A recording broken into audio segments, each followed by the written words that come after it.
बाबर आजम की सालाना सैलरी सिर्फ 1.5-2 करोड़ बन रही है बस।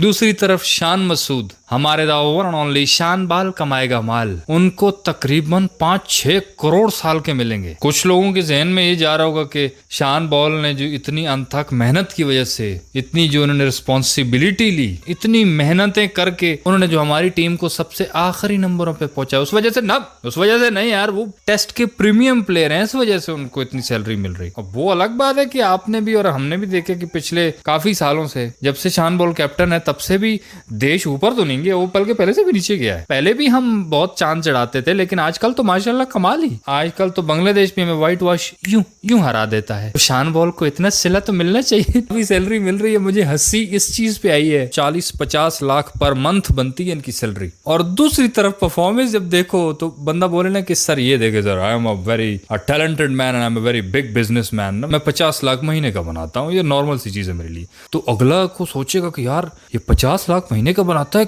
क्या ही करता होगा। तो जब ये बता दे कि मैं अभी ये बांग्लादेश से व्हाइट वॉश हो गया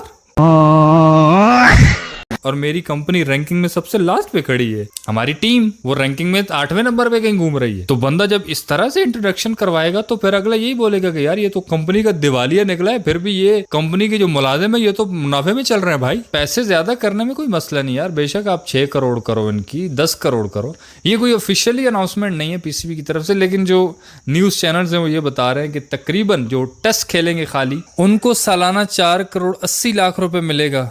मतलब महीने के 40 लाख रुपए बनते हैं, महीने की सैलरी 40 लाख सिर्फ जो टेस्ट खेलेंगे प्लेयर्स। हर टेस्ट मैच की फीस जो है वो 15 लाख होगी। ये तो ए ट्रैक हो गया, और फिर जो ए बी ट्रैक होता है यानी कि टेस्ट और वनडे जो प्लेयर्स खेलेंगे, इनकी सालाना सैलरी होगी 6 करोड़ रुपए, यानी कि महीने का 50 लाख रुपए इनको मिलेगा। और जो ओडीआई की सैलरी है वो 7.5 लाख पर मैच होगी, और टेस्ट की सैलरी 15 लाख ही। फिर जो बीसी ट्रैक है यानी कि जो वनडे और T20 जो लोग खेलेंगे, उनकी सालाना सैलरी सिर्फ 2 करोड़ 16 लाख, 18 लाख उनकी मंथली सैलरी बनेगी। ओडीआई की आपको पता है 7.25 लाख जो है मैच फीस होगी तकरीबन, और T20 की जो मैच फीस है वो 5 लाख अलहदा। और फिर जो एक और कैटेगरी है जो सिर्फ T20 एंड लीग्स, जो प्लेयर सिर्फ T20 क्रिकेट खेलेंगे और लीग खेलेंगे, उनकी सालाना सैलरी सिर्फ 1 करोड़ 80 लाख रुपए है। मंथली सैलरी उनकी सिर्फ 15 लाख रुपए बनती है, और T20 का आपको पता है मैच फीस सिर्फ 5 लाख। अब मुझे ये बताओ कि शान मसूद तो जैसे T20 लीग्स में इतने जाते नहीं है, ये छोटा डॉन जैसे हो गए, छोटे से डॉन, उनको T20 लीग्स में इतना कोई लेता नहीं। बाबर आजम तो हर दफा जाता है T20 लीग्स में। तो पीसीबी ने ऑलरेडी ये शर्तें रखी हैं कि भाई जो लीग्स खेलेगा फिर उसकी कैटेगरी वही होगी लास्ट वाली, जिसमें सालाना सैलरी सिर्फ 1 करोड़ 80 लाख है,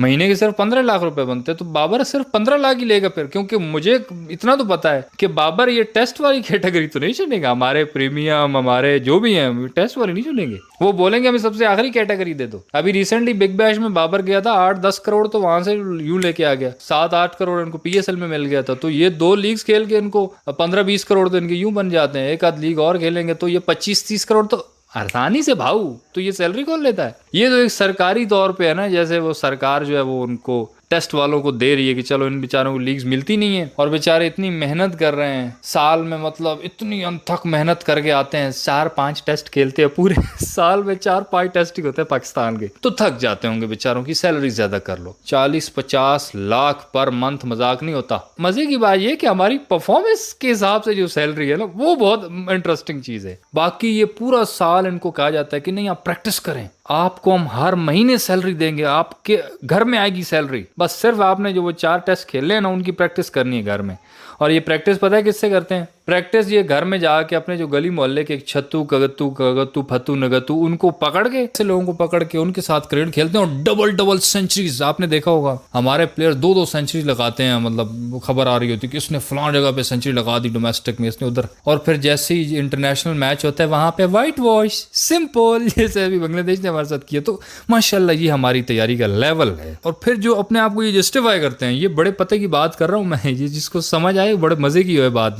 ये फिर जस्टिफाई किस तरह से करते हैं वो भी आपको पता है। ये हमें भी कैसे बेवकूफ और खुद को भी बना रहे होते हैं। बेवकूफ किस तरह बना रहे होते हैं कि देखिए जी, अल्लाह ताला ने ना ये हार हमारी किस्मत में लिखी थी, हमने तो मेहनत की भाई, हम तो पूरा साल वेले नहीं बैठे, हम तो मेहनत करते रहे। ये वही मेहनत जो वो 200 मतलब उनको मारते रहे क्लब के बेचारे छोटे छोटे बच्चों को, ये उस मेहनत को इधर कंपैरिजन कर रहे हैं इंटरनेशनल लेवल पे। बहरहाल ये जो कैटेगरीज हैं, आपको क्या लगता है बाबर आजम कौन सी कैटेगरी चुनेगा? मुझे तो लगता है लास्ट वाली चुनेगा। बोलेगा मुझे सिर्फ साल का 1,80,00,000 दे दो और मैं T20 बस खेल लूंगा, आपसे ज्यादा सरकार का मैं ज्यादा पैसा नहीं लेता। आप सरकार पहले ही हमारी बेचारी गरीब है ना, तो मैं सरकार का भला करूंगा, आपसे पैसे नहीं लूंगा, मैं बस लीग्स छोटी मोटी खेल के गुजारा कर लूंगा लीग से 25-30 करोड़। वो मुझे लगता है कैटेगरी सबसे अच्छी है जो लास्ट वाली है, लेकिन उनके लिए अच्छी है जो लीग्स जिनको बुलाया जाता है लीग्स में। अब अगर वो लास्ट वाली कैटेगरी में मेरा छोटा डॉन आ जाए कि मैं भी करूंगा, या शान बॉल आ जाए, इनको कौन लेगा T20 में? जाते जाते लाजमी बताना कौन सा प्लेयर कौन सी कैटेगरी में आना चाहेगा, लास्ट T20 लीग्स वाली और टेस्ट वाली, इन दोनों में प्लेयर्स के नाम लिखना जरा। इस वीडियो में यार इतना ही सही है, लाइक कर देना और यूट्यूब चैनल छक्का मार को सब्सक्राइब कर देना।